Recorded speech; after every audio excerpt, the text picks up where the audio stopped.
Baik, buka Quran surat 7 ayat 205. Quran surat 7 ayat 205. Doa itu disebut zikir di ayat itu. Jadi kalau ibu sedang berdoa, itu sedang berzikir. Wadhkur rabbaka fi nafsika tadarruan wa khifatan wa dunal jahri minal qaul. Ada ayatnya? Oke. Pakai Rabb lagi kan? Wadhkur rabbaka. Kalau engkau punya masalah, kata Allah, sekecil apapun. Di rumah tangga kah, di kantor kah, kehidupan sosial kah. Kata Allah, ayah sebut, minta kepada Allah. Berdoa. Doa disebut dengan zikir. Zikir itu semua kegiatan yang membuat kita ingat Allah. Zikir. Baca Quran, zikir. Dalilnya Quran surah ke-15 ayat 9. Inna nahnu nazzalna dzikra. Kami turunkan Al-Quran sebagai zikir. Menghafal Quran, zikir. Quran surah 54 ayat 17, ayat 22, ayat 32, ayat 40. Walaqad yassarnal Qur'ana lidzikri. Kami akan mudahkan Al-Quran untuk diingat, dihafalkan. Zikir, sebagai zikir kepada Allah. Ibu selepas sholat, baca subhanallah, alhamdulillah, Allahu Akbar, zikir. Quran surah keempat, ayat 103. فَإِذَا قَضَيْتُمُ الصَّلَاةَ فَاذْكُرُوا اللَّهَ. Maka jika anda telah tuntas mengerjakan sholat, segera berzikir kepada Allah. Sholat sendiri, zikir. Quran surah ke-20, ayat ke-14. Innani anallahu la ilaha illa ana fa'budni wa aqimis salata lidzikri. Saya Allah, kata Allah. Tidak ada Tuhan selain saya. Sembah saya. Bagaimana menyembah Allah? Tunaikan salat sebagai zikir kepada Allah. Zikir. Di zikir semua amalan yang mendekatkan kita dengan Allah. Doa itu satu dari bagian zikir. Tapi tahukah ibu fungsi zikir yang paling utama itu apa? Quran surah 13 ayat ke-28. Ala bidzikrillahi tatmainnul qulub. Yakinkan pada dirimu, kalau zikirmu benar kepada Allah, maka dia akan berdampak kepada hati menjadi lebih tenang. Zikir itu, manfaat pertamanya, membuat hati tenang, Bu. Tadi saya contohkan. Baca Al-Quran, zikir kan? Jadi kalau ibu sedang tidak tenang, sedang gelisah, ada masalah, daripada mengeluh sana sini, wudu, Bu, wudu. Ambil mushaf, baca. Saat baca itu mungkin solusi belum datang, tapi hati itu lebih tenang. Kaitan dengan bahasan kita, doa, minta. Doa. Jadi kalau orang punya masalah itu kalau berdoa, walaupun solusinya belum datang, walaupun kemudian jawabannya belum tiba, minimal hati ibu itu tenang. Ini dia. Kan surah 13 ayat 28. Rumus ini pakai. Gunakan dalam hidup. Karena yang tahu kehidupan kita itu Allah yang menciptakan kita. Yang tahu pesawat, yang bikin pesawat. Yang tahu handphone, yang bikin handphone.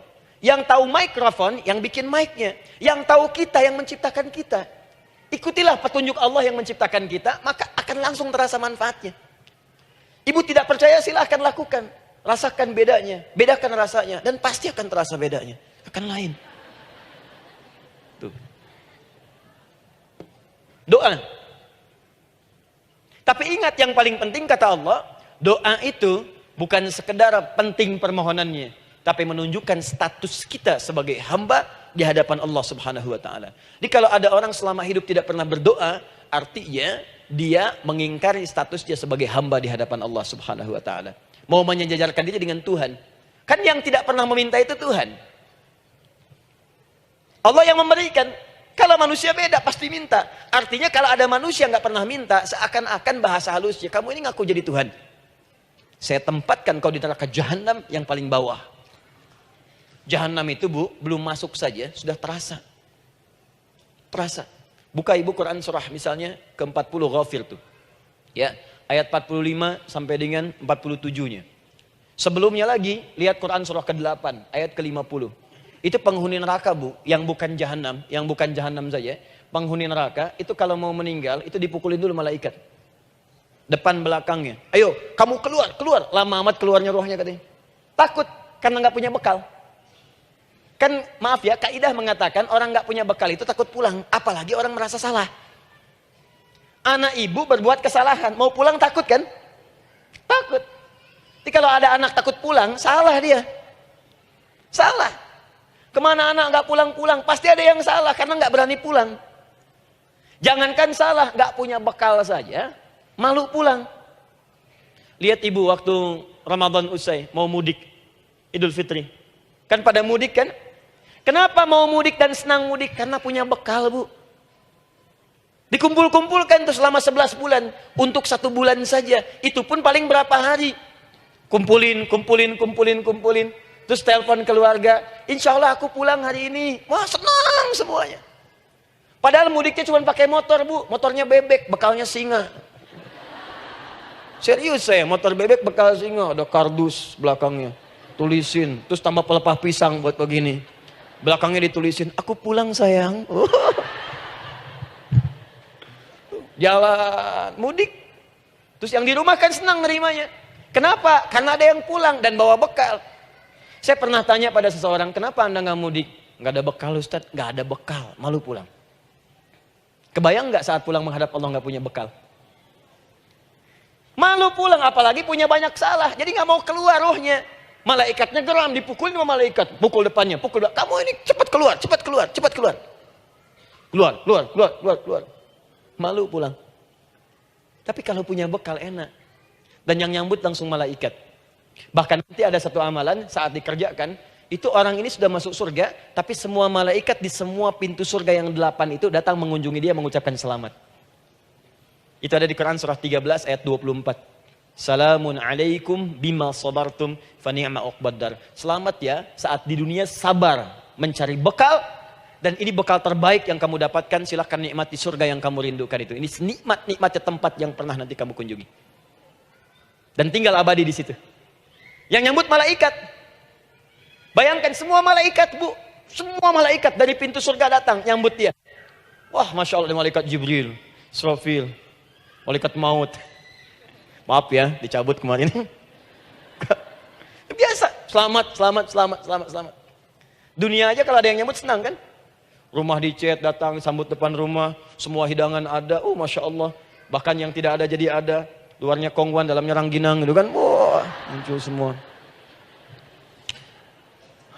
Paham ya? Jadi ini bagian pertama. Jadi kita katakan kenapa manusia mesti berdoa. Jawabannya karena manusia itu hamba. Dan doa itu adalah fitrah bagian dari kehidupan. Kenapa manusia mesti berdoa? Karena ada komitmen dari Allah.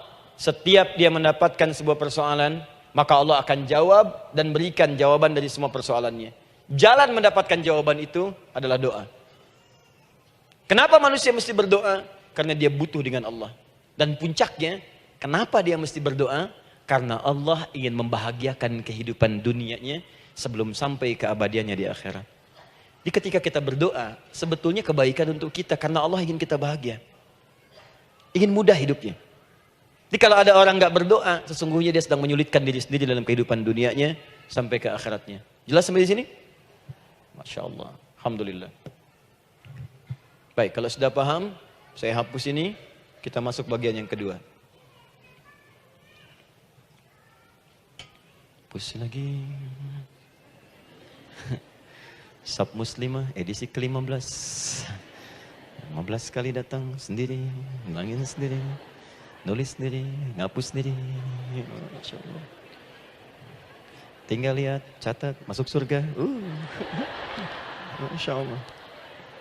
Alhamdulillah. Baik. Baik. Sudah? Alhamdulillah. Saya ingin setiap pembahasan kita dipahami ya. Saya tidak menyukai kalau datang melihat tapi nggak paham gitu. Ya, dengar tapi nggak paham. Saya tidak ingin satupun keluar dari sini kecuali paham. Ya. Ibu paham? Paham Ustaz. Pada pamit ya, silahkan. Apa yang ibu pahami? Doa. Ya. Dah. Nah, sekarang masuk bagian kedua. Bismillah. Kalau sudah mengerti yang tadi, persoalannya adalah bagaimana cara kita memohon kepada Allah. Itu dia. Bagaimana cara kita meminta? Kata Allah, kamu kalau punya masalah, minta. Ya Allah, caranya bagaimana? Karena sesuatu yang dikerjakan tanpa ilmu, dan tidak tahu caranya, itu bisa keliru. Hidup itu menyembah Allah tidak cukup dengan iman, Bu. Mesti pakai ilmu. Iman saja sekalipun kuat tanpa ilmu, itu bisa salah. Kuat ingin mendekat kepada Allah. Ya Allah, aku ingin ibadah, kuat. Saya punya kawan dulu di pesantren. Tahun kedua, dia sudah berubah. Ya, tadinya orang tuanya melihat anaknya Masya Allah, tiba-tiba ada perubahan, senang ibadah, Bu. Malam-malam dia bangun, ini kisah nyata, saya alami sendiri. Masya Allah, saya senang sekali. Kita saling doakan, dia bangun malam tahajud. Bangun jam 2, Anda bayangkan. Yang sebelumnya menjelang subuh atau apa, ini malam Jumat lagi, malam libur. Malam libur biasanya santri itu, kebanyakan ada yang keluar, ada yang main, ada yang macam-macam. Ini dia malam tahajud, jam 2 bangun. Saya bahagia sekali. Udah bangun, sholat, selesai. Cuman pas waktu mau subuh, kok saya lihat tidur. Saya bangunkan kan. Fulan, bangun. Oh iya, katanya. Iya, oh mungkin nanti mau nyusul. Saya pikir istirahat dulu. Saya ke masjid lah. Udah ke masjid, dah selesai. Kita diskusi di masjid, selesai. Semua pulang saya jam 7. Saya lihat masih tidur juga. Barangkali dia sudah tadi sholat mungkin di kamar, nggak sempat ke masjid karena capek. Tapi saya lihat kok posisinya nggak berubah. Di situ juga. Akhirnya setengah jam saya tunggu, saya bangunkan. Bangun. Bangun. Kenapa Adi katanya? Saya kira antum belum sholat subuh ya? Adi gimana sih? Kan udah saya jama dengan tahajud tadi. Udah saya jama dengan tahajud. Jadi memang kekuatan imannya lagi tinggi, cuman ilmunya kosong. Ini yang bahaya. Besok-besok kalau orang kayak gini, sholat subuh bisa 4 rakaat. Ya. Karena itu berdoa penting, cuma kita mesti tahu caranya. Yuk kita mulai bagian pertama. Quran surah kedua, ayat 186. Paling kiri sebelah bawah. Sudah? Wa idza sa'alaka ibadi anni fa inni qarib. Fokus. Kata Allah, kalau hamba-hambaku Muhammad SAW bertanya kepadamu, minta petunjuk untuk mencari-cari aku. Tuh Bu, coba lihat. Ayat doa dibuka lagi dengan kalimat hamba. Untuk menegaskan status kita. Jadi kalau ditanya, kita siapa di hadapan Allah? Makanya nggak usah sombong. Jangan sombong, karena kita cuma hamba. Karena itu ketika Korun sombong, Korun tuh manusia terkaya yang pernah hidup di bumi.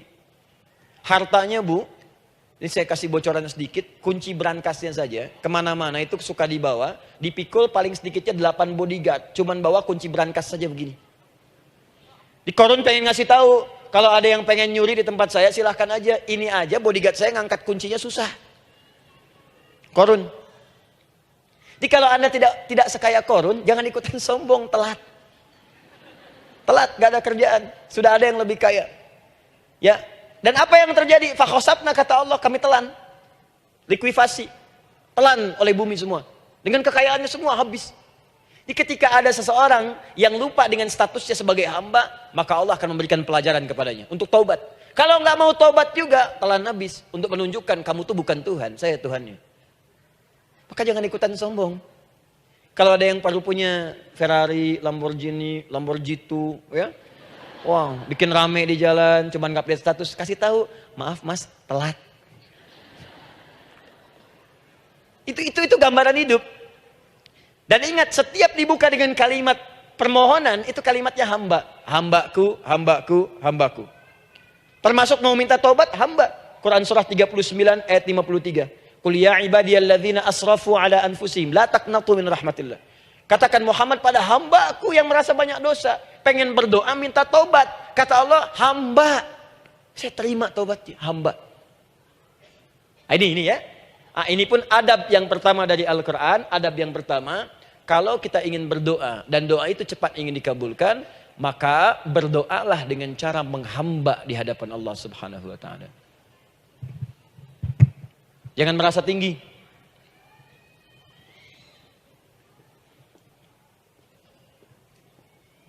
Saya turunkan caranya. Bagaimana cara menghamba itu dengan cara yang baik? Fokus. Wa idza sa'alaka ibadi anni, Muhammad SAW, jika ada hamba-hambaku bertanya padamu tentangku, ingin mencari-cari aku. Masya Allah, ibu maaf ya, biasanya kan kalau orang mencari Allah, ingin mendekat kepada Allah, Entah itu datang ke masjid, bangun malam, biasanya motifnya cuma dua. Satu, ada kebutuhan, pengen berdoa. Terus dekat sama Allah. Besok mau arisan, malamnya tahajud. Anak mau ujian, baru puasa, kan? Suami ada proyek, nah, baru baca Quran, kan? Terus itu biasa itu. Biasa, jadi fitrah, Bu. Tumben jeng tahajud, fitrah. Itu biasa itu. Ya. Yang kedua, taubat dari maksiat. Taubat. Seorang taubat ke masjid, bangun malam, doa, itu biasa. Jadi kalau ada seperti itu tandanya kita hamba normal manusia. Fa inni qarib, kata Allah, katakan Muhammad SAW, katakan kepadanya, janganlah mencari, aku dekat. Dekat, jangan mencari, aku dekat. Jadi Bu, ketika kita butuh Allah, langsung dijawab oleh Allah. Kamu mau apa? Aku dekat. Itu secara psikologi memberikan ketenangan yang paling dalam. Saya belum datang di sini sampai jam 8. Ibu tanya panitia, ustadznya mana sih? Ukti, ustadznya mana? Jawaban pertama misalnya, ini belum jelas nih ustadznya. Gak ada kabar. Yang kedua mengatakan, tenang saja, ustadz sudah dekat. Maka yang kedua itu lebih menenangkan kepada kita. Ketika ibu mencari, ya Allah, saya sedang ada masalah, langsung dijawab oleh Allah. Tenang, aku dekat denganmu. Mau minta apa? Itu Bu, jadi kalau ibu sedang punya persoalan, psikologi Al-Quran mengatakan, langsung rasakan Allah itu bersama kita, dekat, menunggu kita mau minta apa. Ibu punya masalah dengan suami, ingin mengadu. Lu kata Allah, saya dekat, kamu kenapa? Ada masalah apa? Ayo minta, ayo cerita. Mohon. Ibu punya masalah dengan anak. Ibu punya masalah dengan tetangga, di pekerjaan, kehidupan sosial. Kata Allah, saya dekat. Nah, perasaan itu hadirkan dalam jiwa kita. Ini sekarang jarang didapatkan. Jadi kalau ada masalah itu, hal pertama yang dilakukan itu belum ingat Allah itu masalahnya. Di kebanyakan manusia itu kalau punya masalah, selalu ingin yang pertama itu solusinya. Bukan Allahnya. Kan pemilik solusinya Allah. Jadi kalau kita ingat pada yang memiliki, maka apapun yang kita minta akan diberikan. Bahkan ada orang yang saking ingatnya dengan Allah, sebelum minta sudah dikabulkan. Itu yang dahsyat. Nah, sekarang setelah kita paham tentang kedekatan ini, kemudian kita praktekkan. Jadi Bu, ya maaf ya, ketika ibu punya masalah apapun, yang pertama diingat Allah. Allah, Engkau telah berjanji, Engkau pasti akan tepati. Ya Allah, sekarang aku ada persoalan. Nah, sekarang teruskan ayatnya. Ujibu da'watad da'i idza da'an. Ujib.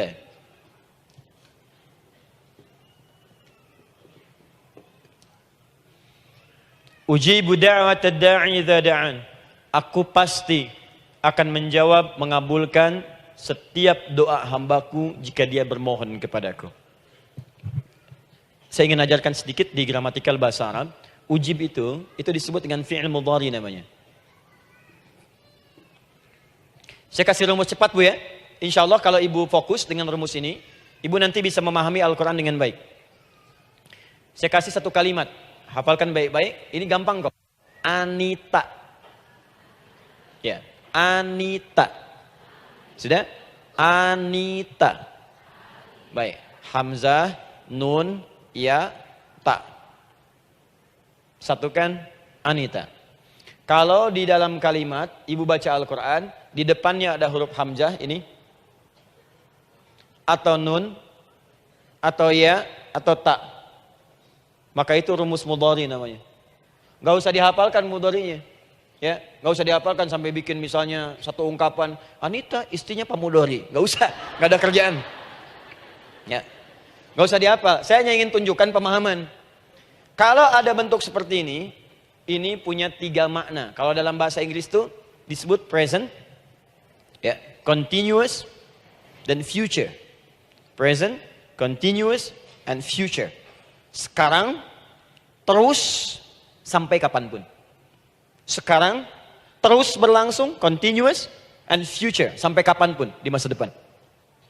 Ini bentuknya disingkat dengan rumus ini, Anita. Di dalam konteks pengabulan doa, kata Allah, ketika saya akan kabulkan. Kalau kamu punya masalah, kamu berdoa, saya akan kabulkan. Nah, kalimat Allah saya akan kabulkan ini, bentuknya menggunakan mudhari. Ada hamzah di depannya. Ujib. Artinya apa? Kalau ibu sekarang berdoa, saya akan kabulkan kata Allah. Terus kamu berdoa, saya akan jawab. Nanti pun punya masalah di masa depan, kamu berdoa, saya jawab juga. Jadi artinya, tidak ada doa yang sia-sia. Semua doa, ingat, sepanjang kita butuhkan, pasti Allah berikan. Doa itu, sepanjang kita butuhkan, pasti akan dijawab.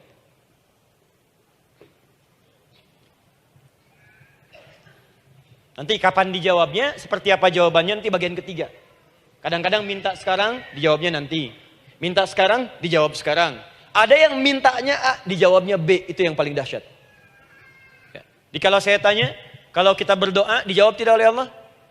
Ya. Itu janji Allah. Setiap orang berdoa, pasti dijawab. Nah hanya persoalannya, seperti apa doa yang cepat dijawab itu? Apakah semua doa langsung dijawab seketika? Akankah mendapat jaminan langsung dijawab? Ternyata kalimat dijawab ini diikat dengan syarat ketentuan berlaku. Apa di antara syarat dan ketentuannya ini? Teruskan ayatnya. Falyastajibuli. Syarat pertama. Kalau doamu ingin cepat aku jawab, falyastajibuli. Maka engkau pun harus cepat merespon setiap seruanku. Jawab seruanku dengan cepat. Doa ingin dijawab oleh Allah. Maka kata Allah, kamu pun harus menjawab setiap seruanku. Jawab seruan Allah.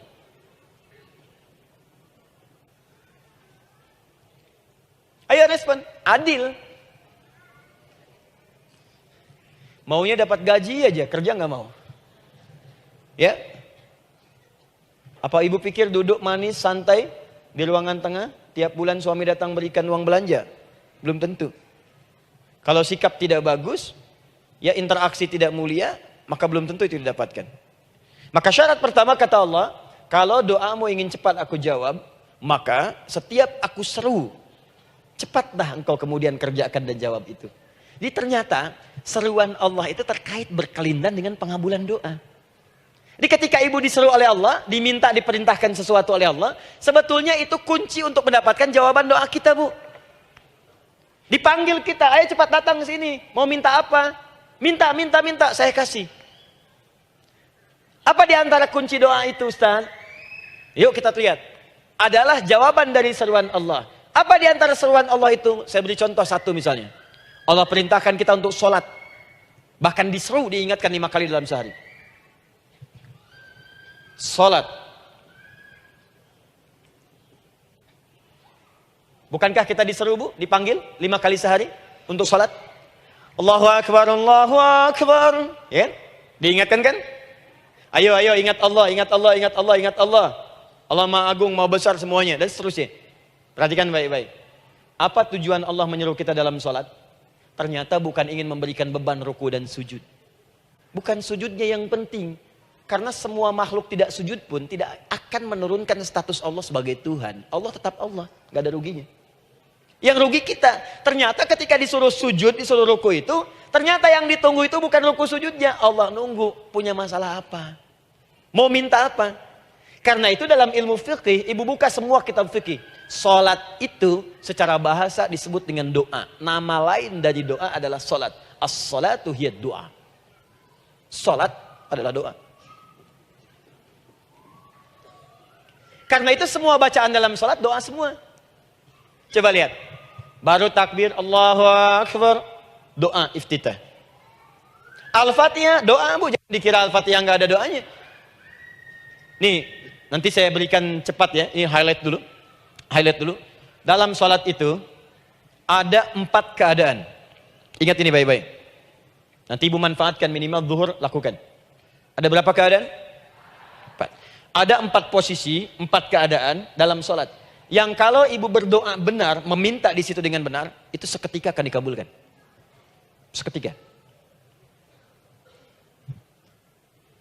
1 saat berdiri. Berdiri. 2 saat ruku'. Ruku'. 3 saat sujud. 3 saat sujud. 4 sesaat sebelum salam. Berdiri, rukuk, sujud sesaat sebelum salam. Baik, sebelum saya bahas lebih jauh, saya ingin sampaikan dulu. Jadi ternyata ketika kita diminta oleh Allah menunaikan sholat, itulah cara kita memohon, Bu. Itulah waktu kita meminta. Dan dahsyatnya dalam sehari itu 5 kali ditungguin, Bu. Mana ada manusia di muka bumi ini buka pintu rumahnya 5 kali sehari cuma untuk memberikan apa yang dibutuhkan. Sesoleh-solehnya Ustadz, gak ada yang mengatakan, ayo 5 kali sehari datang aja ke rumah saya. Kalau butuh apa-apa ambil. Butuh kulkas, ambil kulkasnya. Butuh TV, ambil. Gak ada begitu. Allah itu maha baiknya 5 kali sehari dipanggil. Dari subuh sampai zuhur. Kita bangun tidur aja, punya masalah nggak? Ayo minta, disuruh sholat 2 rakaat. Dan sholatnya nggak usah banyak-banyak, 2 rakaat aja dulu supaya nggak ada beban. Itu pun kadang-kadang masih lupa berapa rakaat kita sholat. Ya. Ayo sujud, disuruh minta, punya masalah nggak? Terus dari subuh sampai ke siang dipanggil lagi. Punya masalah lagi nggak? Disuruh zuhur 4 rakaat. Karena waktunya cukup panjang, suruh 4. Ayo minta. Ada masalah apa? Minta sujud kita. Minta mohon. Dari zuhur ke asar ditanya lagi, ada masalah nggak? Panggil lagi. Ke maghrib sampai ke isya sebelum tidur, supaya tidurmu enak, masalah nggak ada, tenang, nikmat, nyaman istirahatnya. Ada masalah nggak? Disuruh sholat lagi. Jadi kalau orang paham sholat itu kunci kebahagiaan, dia akan senang menunaikan sholat. Makanya ketika ibu bertanya, kenapa saya sholat? Dijawab oleh muadzin, hayya 'alas shalah, ayo sholat. Kenapa sih sholat? Hayya 'alal falah. Yuk bahagia. Ayo tenang. Yuk dapatkan apa yang kamu inginkan. Falah. Jadi kalau orang paham sholat itu menyelesaikan persoalan, tentu orang akan berbondong-bondong semangat untuk menunaikan sholat. Cuman sayang segelintir orang itu menilai sholat sebagai beban. Jadi sebagai kewajiban beban saja, makanya sholatnya nggak nikmat. Karak tadi duhur, ayeuna asar deui. Tuh. Ya bagaimana doanya bisa dijawab? Anda datang pada orang, tapi datangnya dengan marah-marah. Datangnya dengan mencelanya. Ya bagaimana dia bisa memberikan kebutuhan Anda? Anda datang pada Allah dengan niat yang tidak ikhlas. Setelah itu kemudian menggunjingkannya, bagaimana bisa dijawab? Tuntutan tinggi. Tapi datang tidak membawa prestasi, ya bagaimana bisa diberi? Catat tuh, bikin status. Paham ya? Nah ini bagian pertama. Jadi cara pertama, respon kata Allah, seruan Allah. Rumus pertama sholat. Nah sekarang saya ajarkan lagi. Ini belum selesai nih Bu. Ini panjang bahasannya nih. Sampai jam berapa kita? 10 ya? Oh, banyak. Oh, mau sampai jam 5 silahkan. Saya jam 10 selesai. Ya. Lihat sini. Oke, saya punya sekitar 1 jam kurang ke depan. Saya ingin terangkan sedetil-detilnya gitu ya. Dan saya hanya menyampaikan isi Al-Quran. Quran, hadis, Quran, hadis. Sekarang gini, Ustadz saya sekarang paham, sholat berarti kunci untuk menyelesaikan masalah. Di sholat saya akan memohon. Sekarang Ustadz, bagaimana cara saya merespon sholat? Kan kata Allah, saya menyeru, respon gitu kan? Kita dipanggil sholat nih, Allahu Akbar, dipanggil. Bagaimana cara meresponnya? Sebelum minta. Awas, ibu ingin datang mengajukan proposal. Datang kepada wali kota, datang kepada gubernur, datang kepada presiden, datang kepada menteri sebelumnya. Bukankah ibu mempersiapkan diri? Penampilan ditata, proposal dibagus-bagusin, itu kan? Yang paling hebat itu kadang-kadang malam-malam latihan depan cermin. Bapak wali kota yang saya hormati. Lihat semuanya tuh. Dan yang paling luar biasa, maaf ya, janjian jam 7 dengan Pak Wali Kota, datang jam 6 ke Balai Kota. Sekarang ibu punya janji dengan Allah. Janji itu sudah diketahui sebelum pertemuannya. Kalau tidak percaya, 5 waktu ini ibu sudah hafal Bu. Ya, bahkan disuruh ngapalin oleh Allah. Buka Quran surah ke-4. Surah ibu, surah mama, An-Nisa. Ayat 103, Quran surah 4 ayat 103. فَإِذَا قَضَيْتُمُ الصَّلَاةَ فَاذْكُرُوا اللَّهَ قِيَامًا وَقُعُودًا وَعَلَى جُنُوبِكُمْ فَإِذَا اطْمَأْنَنْتُمْ فَأَقِيمُوا الصَّلَاةَ. Lihat ujung ayatnya, lihat ujung ayatnya. إِنَّ الصَّلَاةَ كَانَتْ عَلَى الْمُؤْمِنِينَ كِتَابًا مَوْقُوتًا. Sungguh semua waktu salat itu telah ditetapkan waktunya bagi orang beriman. Itu terjemahan biasa. Kalau terjemahkan pakai ilmu balaghah, sungguh orang beriman itu hafal waktu-waktu salat. Tahu waktunya. Apalagi kalau di waktu itu ibu punya kepentingan, pasti hafal. Kalau ibu benar memprioritaskan sholat, dan menilai sholat sebagai solusi hidup, menilai sholat sebagai kebutuhan, ibu pasti akan hafalkan itu, Bu. Nih ya, ibu dapat bagian arisan nih, bulan ini misalnya. Dan memang bagian jatah ibu, demi Allah saya katakan, sebulan sebelumnya ibu sudah hafal tanggalnya kapan. Bahkan di kalender tuh diwarnain. Papa, bagian mama nanti bulan ini. Tuh. Dicatat semua, di tempat siapa, jam berapa, datang dengan penuh keceriaan dan kebanggaan. Luar biasa. Hanya untuk urusan dunia, yang itu habis gitu. Jika dia tidak meninggalkan ibu, ibu yang meninggalkan dia duluan. Sekarang 5 kali sehari, semua diberikan. Bahkan lebih daripada dunia dan seisinya. Harusnya sih wajarnya dihafalkan waktunya, dan ibu hafal. Ayo, subuh jam berapa sekarang? Lihat sini, bukan ke atas. Ditutup tuh. Tuh, sana tuh. Subuh jam berapa? Ayo ngelihat ke sana, 4:43. Zuhur jam berapa? Tuh. Asar, maghrib, isya. Itu kan kunci ibadah. Dan kunci ijabah, kunci ibadah, kunci ijabah. Di situ ada pengabulannya. Ini gimana mau minta, waktu permintaannya aja nggak hafal. Gimana mau bermohon, datangnya aja telat. Karena itu, bagaimana cara merespon seruan Allah? Diaturlah di Quran surah kedua ayat 152. Paling kanan sebelah bawah. Quran surah kedua ayat 152. Ibu masih ingat? Bukankah sholat disebut sebagai zikir? Masih ingat? Ya, di surah ke-20 ayat 14. Wa aqimis sholata lidzikri, tunaikan sholat sebagai zikir kepadaku. Sekarang lihat ya. Lihat ketentuan Allahnya. Kalau ibu dipanggil untuk sholat, dipanggil untuk zikir, cepat respon. Ibu cepat respon, Allah pun akan cepat merespon permintaan ibu. Lihat kalimatnya. Fadhkuruni adzkurkum. Fadhkuruni adzkurkum. Kalian mengingat saya, maka saya pun akan ingat dengan kalian. Kalian zikir kepada saya, ingat saya, kata Allah, maka saya pun akan ingat kalian. Di antara makna zikir, salat. Kalau ibu salat mengingat Allah dengan cepat, maka Allah pun akan cepat mengingat kita. Contoh.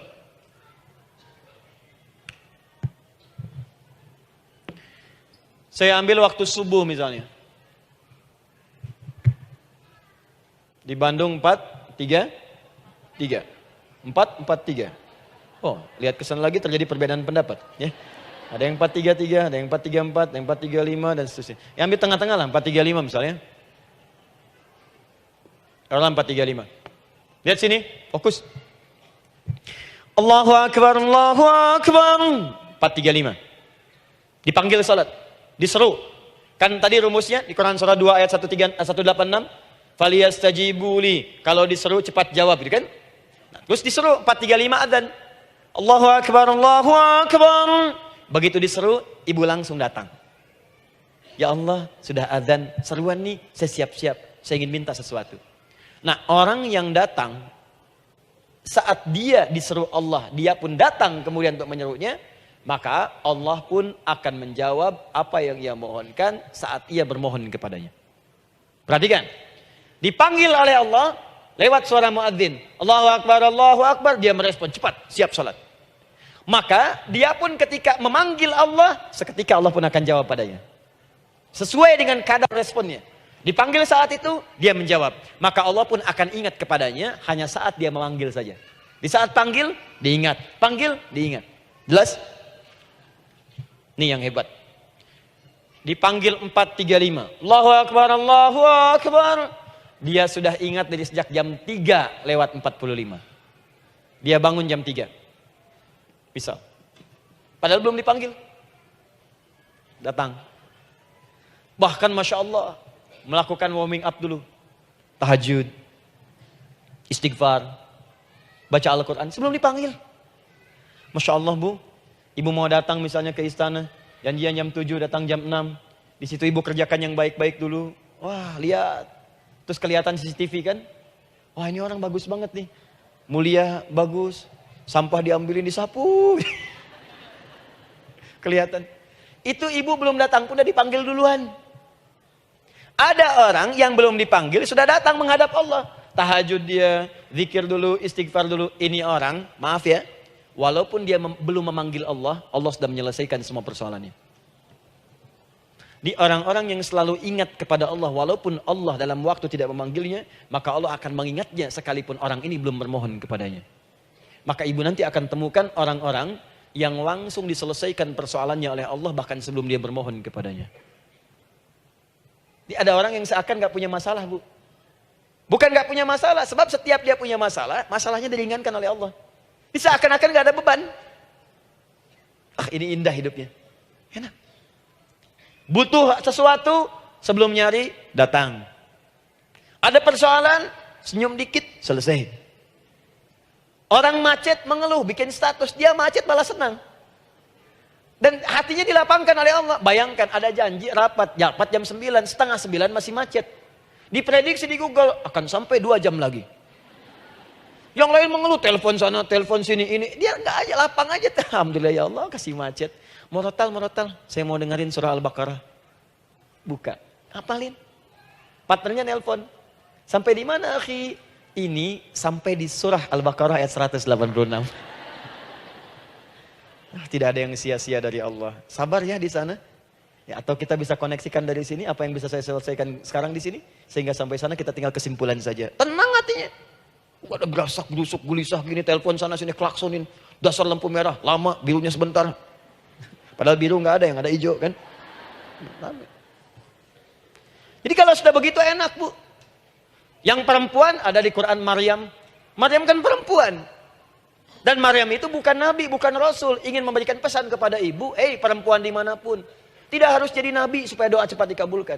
Tidak harus jadi rasul. Ini Maryam bukan nabi, bukan rasul. Tapi dia ini luar biasa. Sebelum dipanggil, udah datang. Zikirnya tak terlukiskan. Mohon kepada Allahnya luar biasa. Menjaga diri dari hal yang dilarang oleh Allah. Apa hasilnya? Sebelum diberikan bahkan oleh pamannya, sudah ada kebutuhannya. Quran surah ketiga ayat 37. Kullama dakhala 'alaiha Zakaria al-mihraba wajada 'indaha rizqa. Setiap pamannya mau memberikan kebutuhan Maryam, sudah ada di dalamnya, Bu. Sudah ada. Itu luar biasa. Mau makan, makanan ada. Mau anggur, anggur ada. Ya. Wah, itu luar biasa, Bu. Jadi bermohon bahkan sebelum waktunya. Sentuhlah ia tepat di hatimu, maka ia akan jadi milikmu untuk selamanya. Wah. Nah, itu doa tuh. Aduh, mana-mana. Paham? Tuh. Jadi kalau yang standar-standar saja itu biasa. Maka datang sebelum waktunya. Datang. Atau datang pas dipanggil, standar. Jadi kalau 4.35 adzan, Allahu Akbar, Allahu Akbar. Ibu bangun, siap sholat, siap sholat. Itu standar. Yang dulu bahagia. Naikin lagi levelnya. Yang celaka itu ya ini nih. Dipanggil 4.35, baru bangun 5.34. Sholat subuh belum, nuntutnya udah banyak. Ya Allah, kurang apa lagi aku bermohon kepadamu. Sudah aku meminta sekarang, sholat subuh aja belum. Jadi mana keadilannya? Jadi yang pertama, respon seruan Allah. Disitulah Allah pun akan cepat merespon apa yang kita kemudian butuhkan. Jadi yang pertama lewat sholat ya Bu ya. Ingat sholat. Dan sholat itu tadi dari 4 posisi saya ajarkan yang pertama saja satu. Supaya nggak terlampau panjang ya. Berdiri Bu. Saya ajarkan satu. Setiap ibu dalam keadaan berdiri. Dan membaca Al-Fatihah. Pada kalimat Iyyaka na'budu wa iyyaka nasta'in. Ingat pada kalimat Iyyaka na'budu wa iyyaka nasta'in. Maka sertakanlah di hati kita apa persoalan yang dirasakan untuk bermohon kepada Allah. Saya ajarkan cepat. Kalau ibu mau belajar lebih detail, ikuti kajian kami di fikih sholat. Sifat sholat Nabi SAW. Nanti saya terangkan semua dalilnya. Insya Allah sepanjang yang saya ketahui. Baik. Dasarnya ini. Dasarnya. Quran surah ketiga ayat 38 sampai 39. Dan dikuatkan nanti di hadis qudsi. Ibu kenal Nabi Zakaria? Ya kenal ya. Ya selamat lah Bu. Alhamdulillah. Episode ke-15 kenal Nabi Zakaria. Luar biasa. Alhamdulillah. Nabi Zakaria punya persoalan, sudah berumah tangga, belum ada keturunan. fisiknya sudah letih, rambutnya sudah memutih, dan mohon maaf istrinya divonis menopause dan mandul. Secara medis klinis. Apa yang beliau kerjakan? Sholat. Dalam sholatnya bermohon kepada Allah. Perhatikan permohonannya. Qala rabbi habli min ladunka dzurriyyatan thayyibah. Ya hunalika da'a Zakaria rabbah. Qala rabbi habli min ladunka dzurriyyatan thayyibah. Innaka sami'ud du'a. Ya Allah, aku bermohon kepadamu, anugerahkan aku keturunan. Semua mengatakan aku gak mungkin punya keturunan. Hanya engkau yang tidak punya batas dalam pemberian. Engkau pasti mendengar doa saya. Kalau pada yang maha mendengar tidak mengabulkan juga, lantas kepada siapa lagi aku mesti memohon? Doa ini dipanjatkan oleh beliau dalam keadaan sholat. Sedang berdiri dalam sholatnya. Jadi ibu maaf ya, tolong jangan salah berpikir. Semua nabi dan rasul, orang soleh sebelumnya itu sholat. Cuma kita lebih sempurna gerakan dan jumlahnya. Sempurna. Orang dulu sholat. Nabi Musa sholat, Quran surah 20 ayat 14. Nabi Isa sholat, Quran surah 19 ayat 31 sampai 33. Nabi Ismail sholat, Quran surah 19 ayat ke-55. Semua sholat. Sholat. Nabi Zakaria saat punya masalah, sholat. Dalam berdirinya minta dalam sholatnya. Dari mana Ustadz tahunya beliau minta dalam berdiri dalam sholat? Ayat 39-nya baca. Quran surah ketiga ayat 39. Fanadatul malaika, maka doanya itu dijawab oleh Allah. Datang malaikat menyampaikan jawaban. Wa huwa qaimun yusalli fil mihrab. Sedangkan beliau masih berdiri dalam sholatnya di mihrab. Masih berdiri dalam sholat. Sholat.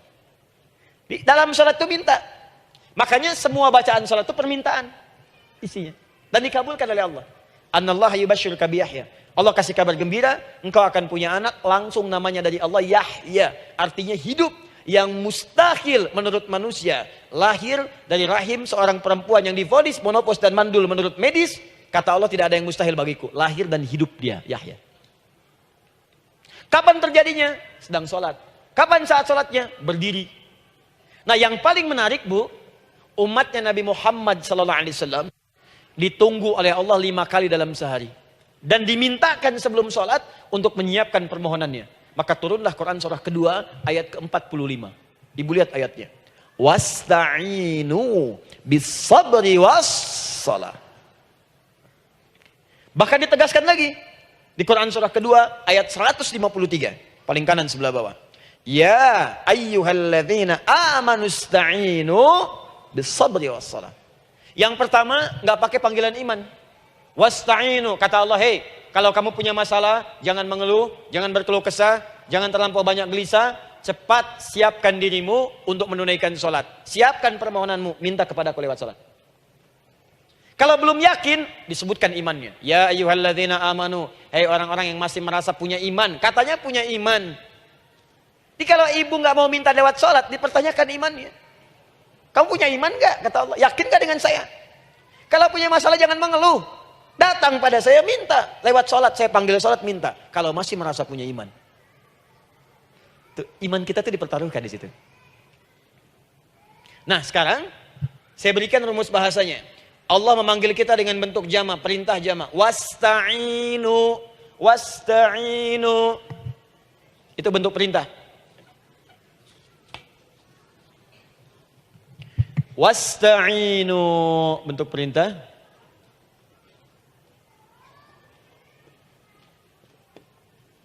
Wasta'inu. Dan jika kalian, perhatikan cara menerjemahkannya, dan jika kalian punya persoalan dalam hidup, punya kebutuhan, maka bergegaslah siapkan dirimu untuk minta kepadaku solusi. Wasta'inu, dan mintalah oleh kalian pertolongan, solusi. Bisabri wassalah. Pertama sabar dulu. Sebelum sholat, sabar dulu dengan itu. Tahan dulu. Terima dulu. Jangan mengeluh, terima dulu. Nanti dalam sholat minta solusi. Itu maksudnya. Punya masalah sekarang jam 9 lewat. Sabar, tahan dulu. Koreksi diri, istighfar. Nanti zuhur minta. Atau duha sekarang sholat. Datang ke masjid, sholat duha minta. Tahiyatul masjid minta sekarang. Sabar. Ini sabar, terima dulu. Jangan mengeluh. Sabar. Ingat. Terima, sabar. Karena Allah mustahil memberikan ujian masalah kalau kita tidak sanggup menerimanya. La yukallifullahu nafsan illa. Saya sering katakan bu ya, maaf kalau kalimat ini mungkin kurang berkenan. Tapi kalimat ini nyata. Kalau ibu sekarang punya masalah seberat apapun, itu artinya hanya ibu yang sanggup untuk menerimanya. Saya tidak. Betul, karena itu persoalan itu dititipkan kepada ibu, bukan kepada seorang bernama Adi Hidayat. Ibu yang dipercaya. Ya, ibu dipercaya oleh Allah. Kenapa ibu tidak yakin dengan itu?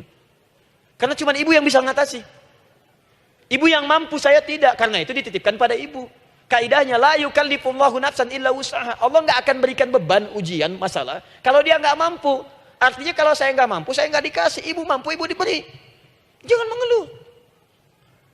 Kenapa mesti saya ya Allah? Kamu mampu. Ya Allah, why me? Why not? Kamu yang bisa. Nah sekarang, wassalah setelah terima itu, tapi juga jangan terlampau kepedean. Memang cuma saya yang mampu ya, bikin status. Kemudian sholat, kita akan katakan, ya Allah, Engkau perintahkan saya untuk minta tolong. Sekarang saya akan minta kepadamu. Lalu kita katakan, maaf ya Allah, saya sekarang punya masalah, saya ingin bermohon kepadamu, saya ingin minta kepadamu ya Allah, saya mohon ya Allah. Maaf Bu ya, maaf ya, sebentar. Ibu kalau punya masalah sedikit atau banyak? Banyak. Yang punya masalah ibu saja atau anak juga punya masalah? Kadang-kadang, bukankah anak yang punya masalah ibu yang minta? Bukankah suami yang punya persoalan ibu yang bermohon? Kan? Karena itu, kalau kita ingin memohon kepada Allah dengan persoalan yang kompleks mewakili yang banyak, maka pertama kalimatnya diawali dengan huruf na. Berarti kami, kita, semua. Jelas ya? Nah, ibu ingin robah kalimatnya minta tolong. Kata Allah, minta kepadaku pertolongan. Wasta'inu. Ibu ingin robah menjadi bentuk permintaan. Rubah kalimatnya menjadi nasta'in. Nasta'in. Nasta'in.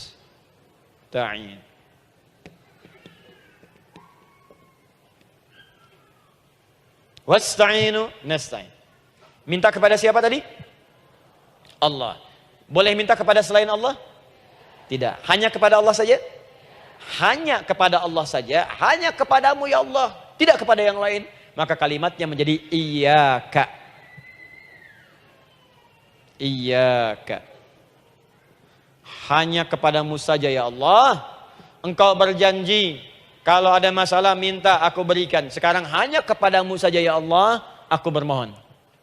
Maka kalimatnya namanya iyyaka nasta'in. Sekarang saya tanya kepada ibu, apakah dalam sholat ibu membaca kalimat iyyaka nasta'in? Tuh. Saya mau tanya, ibu bacanya saat ruku atau saat sujud? Berdiri. Gak ada orang ruku baca kalimat ini. Allahu Akbar, iyyaka na'budu wa iyyaka nasta'in. Berdiri. Iyyaka na'budu wa sekarang saya bacakan hadis qudsinya. Tersambung dari Nabi sallallahu alaihi wasallam. Qala Rasulullah sallallahu alaihi wasallam, qala Allah azza wa jalla. Allah langsung yang berfirman lewat hadis qudsi. Perhatikan bahasanya.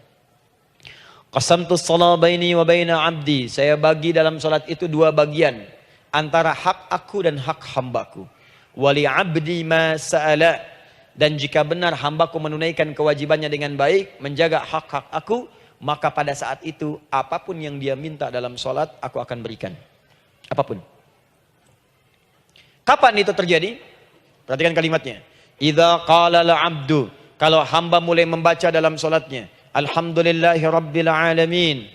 Alhamdulillahi rabbil alamin. Qala Allah azza wa jalla, seketika Allah menjawab, hamadani 'abdi, hambaku sedang memujiku. Ibu ingat baik-baik Bu ya. Ingat baik-baik. Setiap ibu baca Al-Fatihah dalam salat itu Allah memperhatikan dan menjawab bacaan ibu. Tadi masih ingat ketika saya katakan wa idza sa'alaka 'ibadi anni fa inni qarib, Allah itu dekat. Ya. Wa idza qala al-'abdu ar-rahmanir rahim, kalau hamba melanjutkan ar-rahmanir rahim, qala Allah azza wa jalla, Allah langsung menjawab athna 'alayya 'abdi, hambaku sedang menyanjungku. Wa idza qala al-'abdu maliki yaumiddin, ketika hamba berkata maliki yaumiddin, qala Allah azza wa jalla, Allah menjawab majjadani 'abdi, hambaku sedang mengagungkanku. Sekarang perhatikan kalimat ini. Wa idza qala al-'abdu, jika seorang hamba berkata, iyyaka na'budu wa iyyaka nasta'in, ya Allah, sekarang hamba sholat ibadah atas perintahmu. Dan hamba minta ya Allah, hamba punya masalah, hamba punya persoalan, dan kau janjikan minta dalam sholat.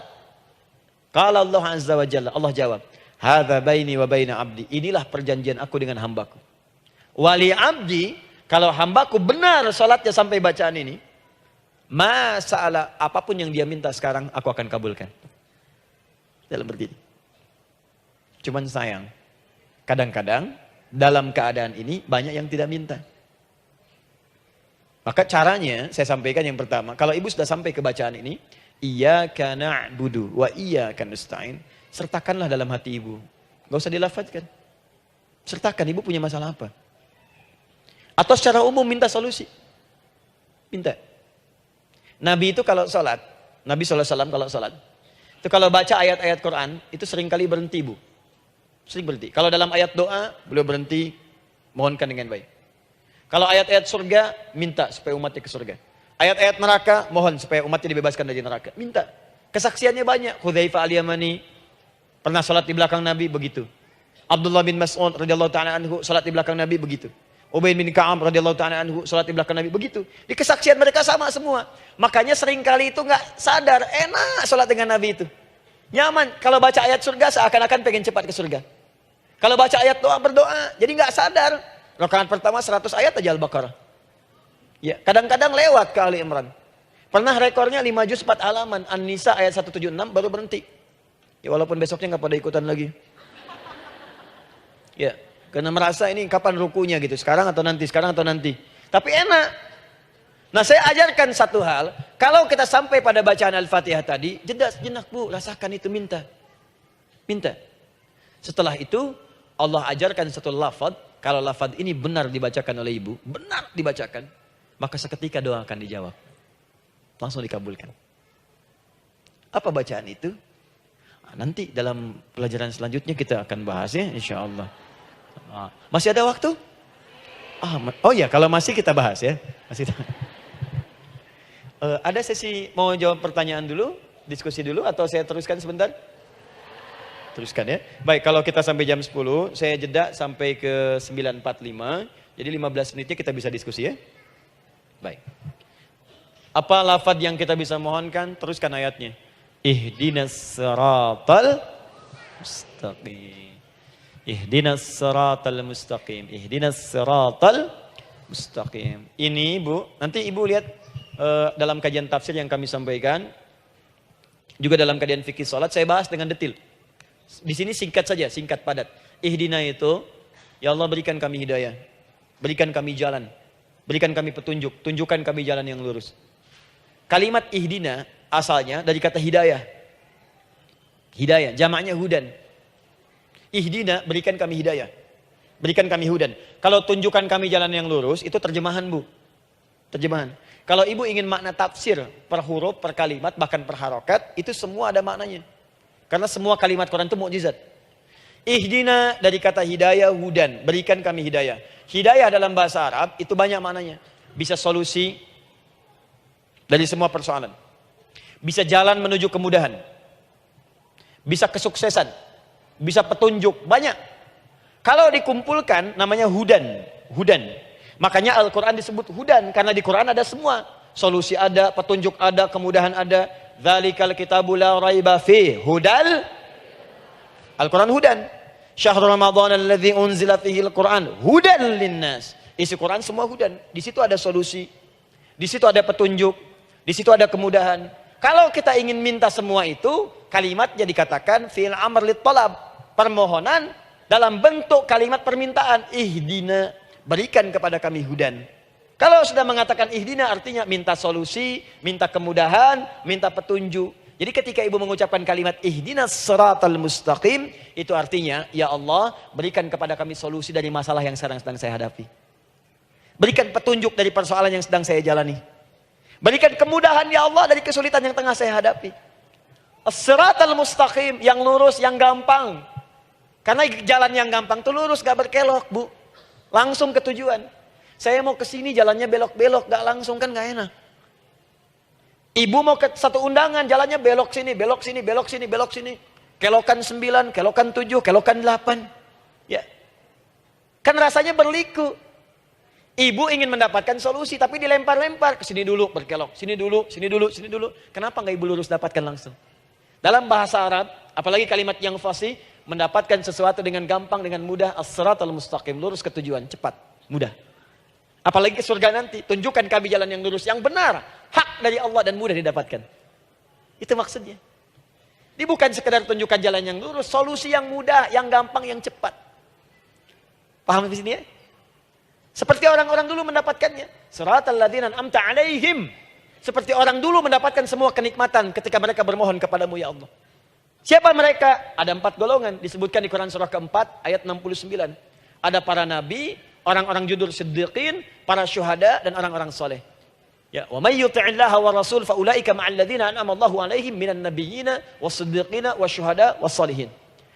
Para nabi dulu berdoa, ya Allah, saya ada masalah, dikabulkan. Kita minta, ya Allah, sekarang saya berdoa, tolong kabulkan seperti nabi-nabi dulu dikabulkan. Nabi Ayub sakit, berdoa dikabulkan. Kita sakit, dikabulkan. Nabi Ibrahim ada ujian, dikabulkan. Nabi Ibrahim punya ujian dengan anak. Kita ada ujian dengan anak, minta dikabulkan. Anak-anak berselisih, ada yang dendam, yang iri. Seperti anaknya Nabi Yakub. Nabi Yakub berdoa, dikabulkan. Kita minta, dikabulkan. Ada syuhada, berdoa, dikabulkan. Kita minta, dikabulkan. Orang soleh berdoa, minta, dikabulkan. Kita minta, dikabulkan. Ya Allah, seperti engkau kabulkan doa orang-orang dulu yang melahirkan nikmat, mohon kabulkan kami yang minta sekarang dan mendapatkan kenikmatan itu. Itu maksudnya. Ya, siratal ladzina an'amta 'alaihim. Siapa an'amta 'alaihim di sini? Ulaikal ladzina an'amallahu 'alaihim. Sama persis kalimatnya. Minan nabiyyina was-siddiqina wasyuhada'i was-shalihin. Jadi jangan diartikan sebatas terjemahan. Walaupun di musim haji sekarang itu bisa dipakai. Saya tugas 2010 di Mekah. Ada jemaah kesasar, lupa maktab. Kemudian ingin balik, nggak tahu jalan. Dia ketemu askar. Askar nggak bisa bahasa Indonesia, dia nggak bisa bahasa Arab. Tapi dia hafal Al-Fatihah. Datang kepada askar, dia tunjukkan gelangnya. Pak, ihdinas siratal mustaqim. Tunjukkan saya jalan yang lurus. Bikin gelang. Askar gak bisa bahasa Indonesia. Dikasih bahasa Arab gak paham-paham. Tapi askar ini pun cerdas. Dia tunjuk, dia lihat gelangnya. Oh, maktab sana. Siratal ladzina an'amta 'alaihim ghairil maghdubi 'alaihim waladdallin. Lurus, jangan belok-belok. Kalau belok nanti engkau tersesat atau dicaci maki orang. Maghdub ya dicela orang. Dhalin tersesat, kan? Jangan dicela, jangan sesat, lurus. Tapi kalau dalam berdoa dalam sholat minta di hati hadirkan. Jelas ya? Nah, itu posisi pertama. Jadi pertama minta lewat sholat. Yang kedua cepat rajin istighfar, Bu. Saya cepat ya, rajin istighfar. Saya ada 7 menit lagi. Ibu rajin istighfar. Astaghfirullah, astaghfirullah, astaghfirullah, astaghfirullah. Itu yang paling singkat. Astaghfirullahaladzim, astaghfirullahaladzim, astaghfirullahaladzim. Itu yang menengah. Astaghfirullahaladzim, alladzi la ilaha illa huwal hayyul qayyum wa natubu ilaihi. Astaghfirullahaladzim, alladzi la ilaha illa huwal hayyul qayyum wa natubu ilaihi. Astaghfirullahaladzim, alladzi la ilaha illa huwal hayyul qayyum wa natubu ilaihi. Itu yang cukup panjang. Ibu rajin istighfar. Orang yang rajin istighfar itu diantara yang disebutkan dalam riwayat-riwayat adalah orang-orang yang cepat dijawab doanya. Hanya dengan istighfarnya. Jadi dia tuh punya keinginan, dia nggak katakan. Jadi keinginan di benaknya dia, terus dia istighfar. Astagfirullah, astagfirullah, astagfirullah. Itu kalau benar rajin istighfar, seketika dikabulkan. Cepat. Ada seorang yang hidup, ini tukang roti. Di zaman Imam Ahmad bin Hanbal. Saya pernah kisahkan ini di beberapa keadaan. Orang ini itu ahli istighfar. Jadi maaf ya Bu ya, bukan istighfarnya pas ada keperluan aja, bukan. Ada ta'lim Ustaz Adi, sab pertama astagfirullah, astagfirullah, astagfirullah, bukan. Besok ada arisan, astagfirullah, astagfirullah, bukan. Jadi bukan ada keperluan, istighfar bukan. Orang ini membiasa istighfar. Jadi setiap mengerjakan apapun dia istighfar. Mau minum, bismillah, astagfirullah, astagfirullah. Dia setiap buka adonan, astagfirullah, astagfirullah. Nah, satu ketika Imam Ahmad itu nggak tahu kenapa pengen datang ke daerah itu. Ya kalau misalnya ibu tinggal di Cicahem, misalnya kan Imam Ahmad tiba-tiba pengen ke Cicahem aja. Terus karena lelah, mampir ke masjid. Istirahat di dalam masjid. Tiba-tiba kata penjaga masjidnya, DKM-nya, marbotnya, ya Syekh, idhab, pergi, nggak boleh tiduran di sini. Kata Imam Ahmad, saya kan cuma numpang istirahat, nggak boleh keluar. Dan dia nggak tahu kalau itu imam besar. Dan Imam Ahmad itu sudah populer Bu, sangat famous, familiar. Cuman orang kan nggak pernah lihat wajahnya. Dulu kan nggak ada Facebook, Gak ada Instagram, gak ada handphone, gak ada apa-apa. Jadi kalau orang terima Ahmad, ya Ahmad aja kemana-mana. Oh, ada Imam Ahmad, Imam Ahmad, Imam besar, Imam Syafi'i, Imam besar. Tapi gak pernah lihat. Sekarang kan udah kelihatan. Ya, udah kelihatan. Sekarang banyak. Makanya orang dulu tuh senang begitu tahu, dikasih tahu, Nabi aja ke Madinah, Bu. Gak ada yang tahu kalau itu Nabi Muhammad, kalau belum pernah lihat. Karena beliau di bawah, Abu Bakar di atas. Abu Bakar kan naik kan, untanya Nabi. Nabi Muhammad pas di bawah gantian tuh di jalan. Orang mengira yang di atas unta Nabi Muhammad. Padahal Nabi Muhammad yang jalan kaki, gak kelihatan. Makanya responnya bola ketika tahu Nabi, senang luar biasa. Minta doa, minta ini, minta itu. Orang sekarang tidak. Karena sering banyak lihat di TV, media sosial, begitu ketemu, minta foto. Ini lain kisahnya, nggak tahu dia, pergi keluar. Kata Imam Ahmad, ya sudah, keluar beliau, nggak mau ribut. Istirahat di luar, di pelataran. Di sini juga nggak boleh. Lihat kalimatnya, barwah, keluar, pergi. Barwah itu kasar, Bu. Begitu kemudian didebat lagi, saya cuma di luar. Rawah itu dari kata roh, Bu. Itu paling kasar. Artinya keluar dengan roh-rohnya sekalian. Rohnya pun jangan di sini. Ya. Jadi kalau ibu nanti di Masjidil Haram misalnya kan, ada kalimat itu artinya kesel, Bu, askarnya. Ya. Keluar. Misalnya, idza bi anti. Enggak mau, saya mau di sini. Ya. Barwa, pergi. Sampai ke rawah dengan roh-rohnya. Itu artinya ibu disuruh pergi. Ya, bukan jangan mengelak lagi. Rawah. Saya bukan rawah, saya rohayati. Suruh pergi. Pergi. Imam Ahmad pergi tuh akhirnya. Pergi, di jalan kelihatan ada tukang roti tadi. Begitu kelihatan capek lah dipanggil, Syekh, kayaknya lelah istirahat di sini. Dan tukang roti pun nggak tahu kalau itu Imam Ahmad. Begitu istirahat, duduk, kelihatan Imam Ahmad setiap buka adonan, astagfirullah. Bikin lagi, astagfirullah. Imam Ahmad tahu faidah itu. Tapi ingin menguji tukang roti ini, ditanya. Ya akhi, kamu ini kenapa setiap Anda menanam adonan itu, tepung itu, Anda mengucapkan istighfar, astagfirullah. Perhatikan jawabannya. Wallahi demi Allah, tidak pernah saya beristighfar dalam setiap aktivitas saya, kecuali Allah selalu mengabulkan doa yang saya mohonkan. Di setiap minta, astagfirullah, itu dikabulkan. Cuman satu yang sampai sekarang belum terkabul. Apa itu kata Imam Ahmad? Saya ini selalu bermohon kepada Allah, ya Allah, mohon sebelum saya wafat atau setelah ia wafat, pertemukan saya ya Allah dengan Imam Ahmad bin Hanbal. Sebelum saya yang wafat atau wafat Imam Ahmad. Kata Imam Ahmad, astagfirullah. Allahu Akbar. Itu mungkin yang memperjalankan saya kemari. Tiba-tiba pengen ke sini, sampai diusir keluar dari rumah Allah dari masjid, sampai di sini karena istighfar Anda. Sayalah Imam Ahmad bin Hanbal. Astagfirullah. Imam Ahmad ke situ datang. Tolong jangan lakukan pada saya. Salah di hidayat ya Allah. Astagfirullah. Saya jawab lagi dari sana. La haula wala quwata illa billah. Ini istighfar. Nah, kapan istighfar yang baik? Istighfar yang baik dilakukan setelah tahajud sebelum fajar. Saya ulang ya. Setelah tahajud sebelum fajar. Dalilnya Quran surah ke-51 ayat 18. Baca dari ayat 15 sampai 18 ya. Jadi ibu kalau mau seperti itu, rajin tahajud dulu, Bu. Tahajud. Setelah itu biasakan istighfar. Itu latihan dulu, itu baru latihan. Ingat ya, istighfar menjelang fajar di waktu sahar, itu baru latihan. Astagfirullah. Nanti kalau sudah banyak latihan, ibu akan refleks. Mau duduk, masuk mobil, astagfirullah. Duduk mau makan, astagfirullah. Ya, kadang-kadang ibu mau ambil handphone, astagfirullah. Itu refleks di lisan kita keluar. Ahli istighfar itu nggak direncanakan keluar di lisannya. Astagfirullah. Kalau sudah seperti itu, berbahagialah. Karena apapun kadang ibu inginkan, sepanjang itu ibu butuhkan, seketika dikabulkan. Ya. Yang ketiga, yang terakhir. Sudah 9:45, boleh sedikit? Ya, yang terakhir ya, terakhir. Jangan khawatir, setelah ini selesai. Jangan khawatir. Yang ketiga, ini amalan yang paling dahsyat. Jadi yang pertama, minta, dikabulkan. Yang kedua, baru istighfar, dikabulkan. Yang ketiga, nggak ngapa-ngapain, dijawab. Artinya baru terbersit, ada keinginan, Jawab seketika.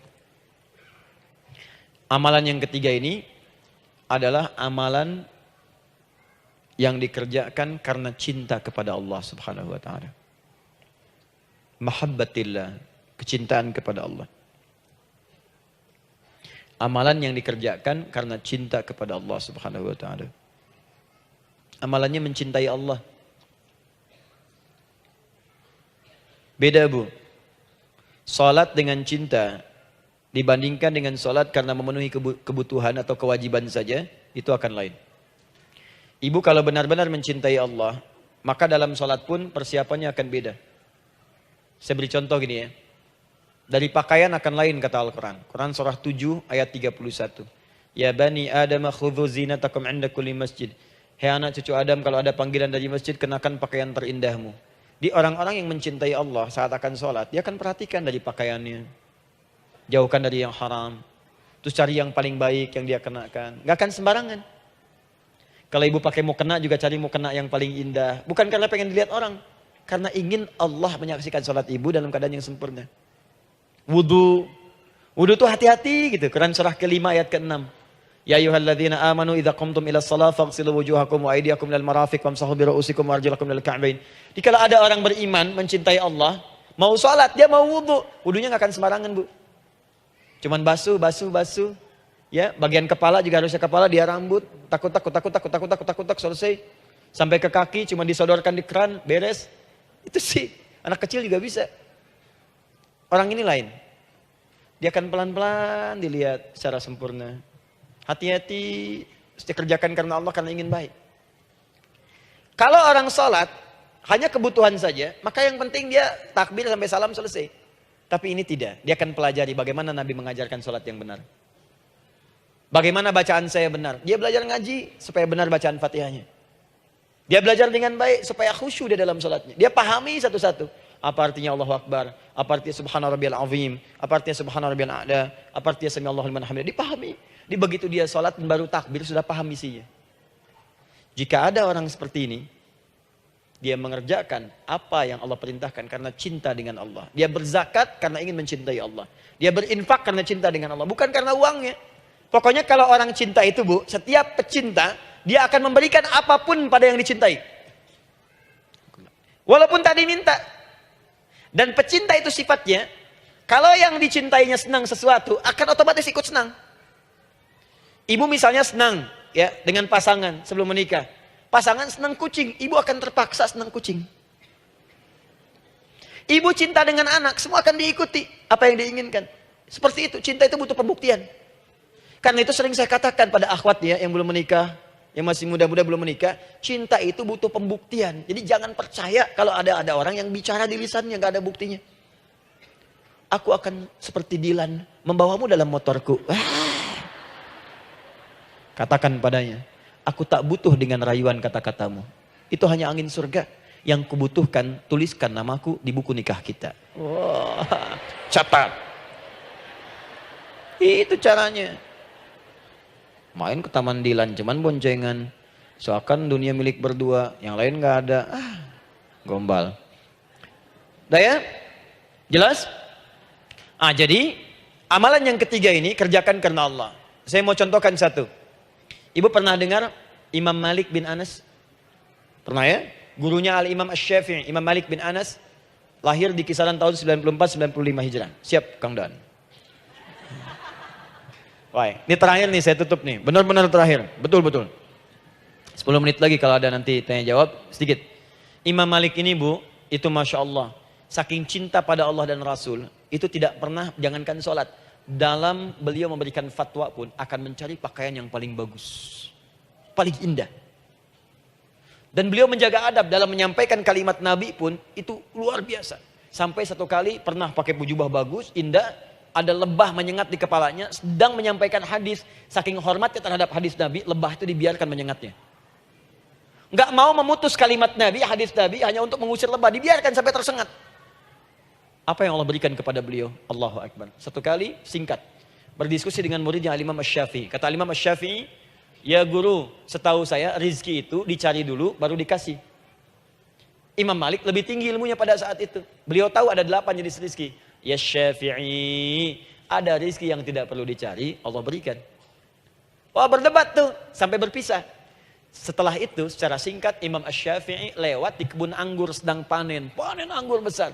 Tiba-tiba tergerak untuk membantu, datang ke situ bantu. Begitu selesai dikasih hadiah anggur banyak, besar-besar, indah, enak, gitu kan? Ketika diberi itu langsung senang beliau. Bukan karena anggurnya, karena merasa pendapatnya benar.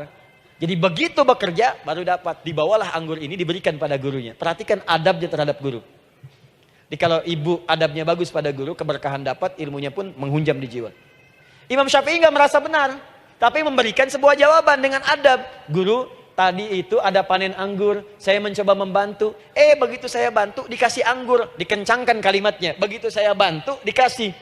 Dibantu dulu, baru dikasih. Kalau saya nggak bantu, saya nggak dikasih. Apa jawab Imam Malik? Imam Malik tersenyum, tertawa. Tabassama dhahika. Masya Allah, Syafi'i, bahasa kita.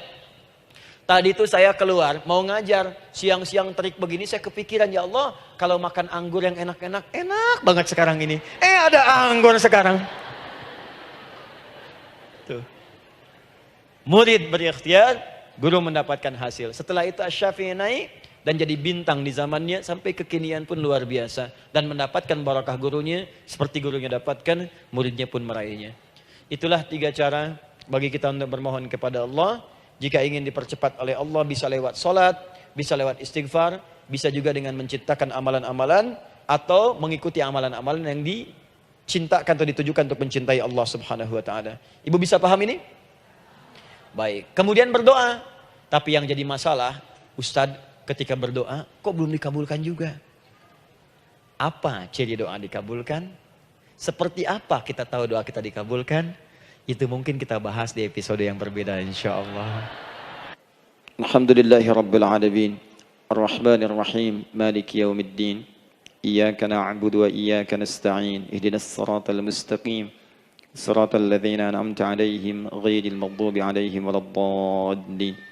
Allahumma nahmaduka hamdan syakirin, hamdan na'imin, hamdan yuwafi ni'amahu wa yukafi'u mazidah. Ya Rabbana lakal hamdu wa lakal syukru kama yanbaghi li jalali wajhikal karim wa li 'azimi sultanik. Allahumma salli wa sallim barik ala rasulikal karim nabiyyikal amin sayyidina Muhammadin wa ala alihi wa sahbihi wa ummatihi ila yaumiddin. Allahumma rabbana yal ghafur rahim la tada' lana fi maqamina hadha fi kulli maqamin dhanban illa ghafartah. Duhai Allah, kami bermohon kepadamu, Engkau yang Maha Pengampun, Engkau yang Maha Penghapus segala dosa. Kami mengakui kami berbuat salah. Kami mengakui banyak dosa kami kumpulkan. Maka kami mohon kepadamu ya Allah, jangan biarkan ada satu orang pun berada di sekitaran majlis ta'lim ini, kecuali sebelum ia pulang Engkau telah ampuni segala dosa-dosanya. Engkau telah gugurkan dan hapuskan segala dosa-dosanya.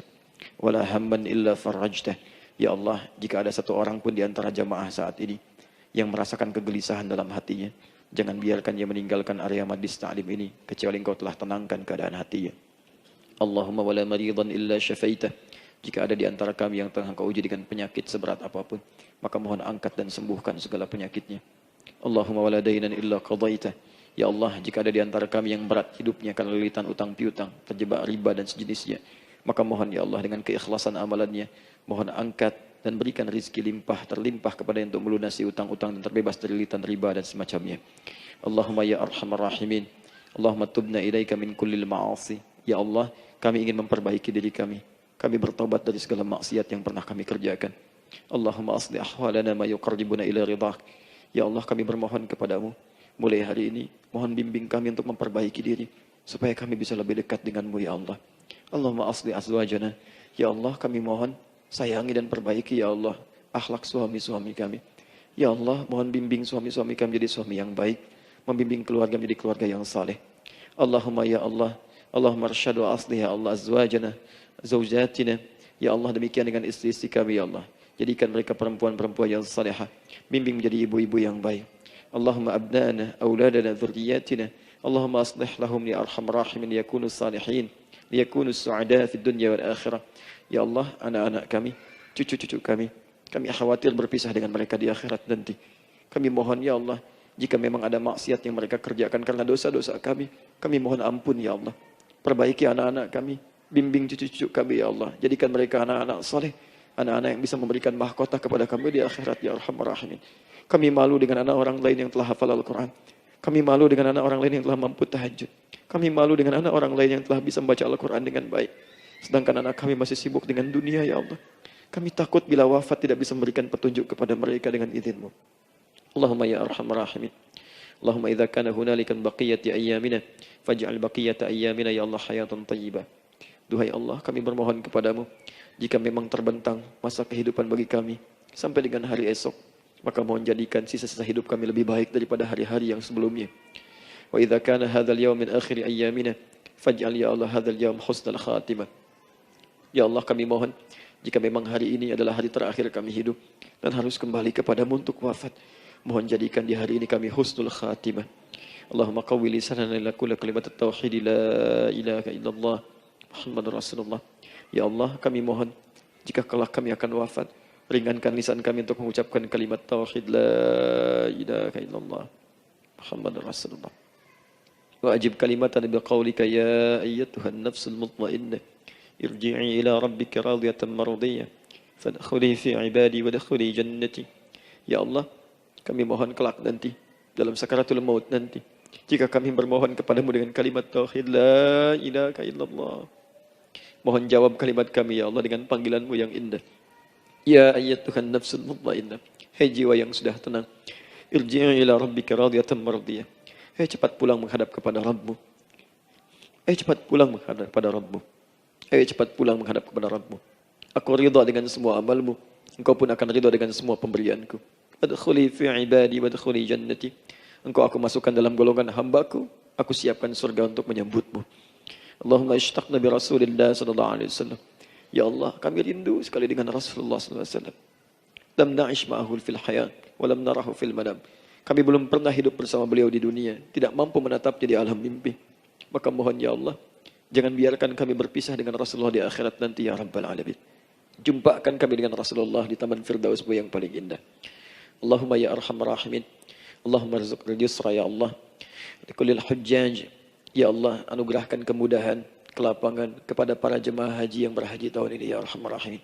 Allahumma taqabbal minhum ya Allah hajjahum, sa'yahum sa'yan mashkura, wa dhanbahum dhanban maghfura, wa tijaratahum tijaratan lan tabur. Ya Allah, jangan sia-siakan pengorbanan fisik mereka, biaya mereka, waktu mereka, tenaga mereka, emosi mereka. Terima haji mereka ya Allah. Jadikan sa'i mereka berhasil, tawaf mereka benar. Jadikan seluruh manasik yang Engkau ridhai ya arhamar rahimin. Allahumma ya Allah, rizqan hasanan tayyiban liyahujju kulla man lam yahujj ya arhamar rahimin. Ya Allah, bagi kawan-kawan kami, kerabat kami, saudara kami, tetangga kami yang belum berhaji, maka anugerahkan kemudahan bagi mereka untuk berhaji ya Allah. Anugerahkan kelapangan untuk berhaji ya Allah. Sekalipun memang tidak terbuka kesempatan itu, maka mohon anugerahkan sifat mabrur kepada kami, sekalipun tidak mendapati ibadahnya. Allahumma ya arhamar rahimin. Allahumma rizqna ya Allah nikmatan salihah. Ya Allah, anugerahkan kepada kami nikmat untuk menjadi orang saleh di dunia dan kembali kepadamu di akhirat dalam keadaan saleh. Alhiqna bis salihin ma'al ladzina an'amta 'alaihim minan nabiyyina was-siddiqina wasyuhada was-salihin wa hasuna ulaika rafiqa. Ya Allah, kumpulkan kelak kami di surga dengan para nabi, orang-orang saleh, para syuhada, orang-orang yang benar di hadapanmu. Itulah nikmat terbaik yang mampu kami dapatkan. Allahumma ya Rabb, Allahumma aslih Allah qulubana, ati anfusana taqwaha, wa zakkiha anta khairu man zakkaha, anta waliyuha wa maulaha. Ya Allah, jika memang kami telah Engkau anggap baik sampai dengan pagi hari ini, maka mohon jaga kami dalam keadaan baik sampai wafat ya Allah. Berikan kami kekuatan untuk istiqamah, jauhkan kami dari pengaruh nafsu ya arhamar rahimin. Ya Allah, jika ada saat ini orang-orang yang menyakiti kami ya Allah, berkhianat kepada kami ya Allah, menzalimi kami, maka mohon ampuni dosa mereka ya Allah. Maafkan mereka ya Allah. Bimbing mereka untuk sadar dan bertobat ya Allah. Titipkan dalam jiwa kami sifat untuk saling menyayangi ya Allah. Titipkan dalam jiwa kami sifat untuk saling memaafkan ya Allah. Titipkan dalam jiwa kami sifat untuk bisa memperhatikan ya Allah. Allahumma ya Rabb, Rabbana atina fid dunya hasanah wa fil akhirati hasanah wa qina adzabannar. Bifadlika subhana rabbika rabbil izzati amma yasifun. Wassalamun alal mursalin wa akhiru da'wana alhamdulillahi rabbil alamin. Sebelum saya akhiri dengan doa kifaratul majlis dan salam, saya ingin ucapkan terima kasih pada seluruhnya untuk ta'lim kita di pagi hari ini. Semoga Allah menerima semuanya dan semoga Allah muliakan. Dan terkhusus juga untuk Kang Daan, terima kasih untuk kali ini dan semoga istiqamah dalam kebaikan dan Masya Allah Amin, amin. beliau menginspirasi dan saya ingin menjadikan juga beliau sahabat dalam kehidupan untuk seluruhnya. Amin. Dan sahabat terbaik selalu memberikan yang terbaik untuk sahabatnya.